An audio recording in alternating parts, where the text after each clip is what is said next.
प्रेम से बोलिए तुलसी मैया की जय। श्री नारायण भगवान की जय। कहवा से आवे बरियातिया ता कहवा में उतरेला हो। कहवा से आवे बरियातिया ता कहवा में उतरेला हो।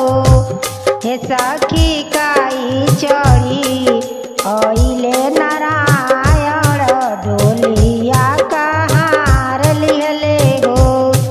हे सखी काई चढ़े अइले नारायण डोलिया कहार लिहले हो। वैकुंठ से अइले बरियातिया ता गंगा तीरवा उतरेला हो। वैकुंठ से आइले बरियातिया ता गंगा तीरवा उतरेला हो। अरे रथ चढ़ी अइले नारायण डोलिया कहार लिहले हो। हे सखी रथ चढ़ी अइले नारायण डोलिया कहार लिहले हो। कौन रंगे तुलसी के चुनरिया अइले, कौन रंग गहनवा अइले हो। कौन रंग तुलसी के चुनरिया अइले, कौन रंग गहनवा अइले हो। हे सखी कौन रंग अइले सिन्होरावा हरि जी अइले बियहन हो। हे सखी कौन रंग अइले सिन्होरावा हरि जी अइले बियहन हो।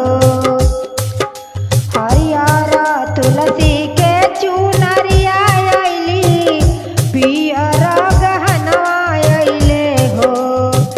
हरियर तुलसी के चुनरिया अइली, पियर गहनवा अइले हो। हे सखी हो लाले रंग अइले सिन्होरावा हरि जी अइले बियहन हो। हे सखी लाल रंग अइले सिन्होरावा हरि जी अइले बियहन हो। कहवा जे बैठा श्री नारायण जी कहवा पे तुलसी जी हो। कहवा जे बैठा श्री नारायण जी कहवा पे तुलसी जी हो। हे सखी के ई करेला गठ जोरिया तुलसी के संग हरि जी के हो। हे सखी के ई करेला गठ जोरिया तुलसी के संग हरि जी के हो। चंदना पीढ़ैया बैठा नारायण जी बेदिया पे तुलसी जी हो। चंदना पीढ़ैया बैठा नारायण जी बेदिया पे तुलसी जी हो। हे सखी ना उनका रेली गाठ जोरिया तुलसी के संग हरि जी के हो। हे सखी ना उनका रेली गाठ जोरिया तुलसी के संग हरि जी के हो। कार्तिक मास अति पावन लागे मन भावन हो। कार्तिक मास अति पावन लागे मन भावन हो। हे सखी एकादशी के दिन तुलसी संगत हरि के बियाह होला हो। हे सखी एकादशी के दिन तुलसी संगत हरि के बियाह होला हो। नर नारी होई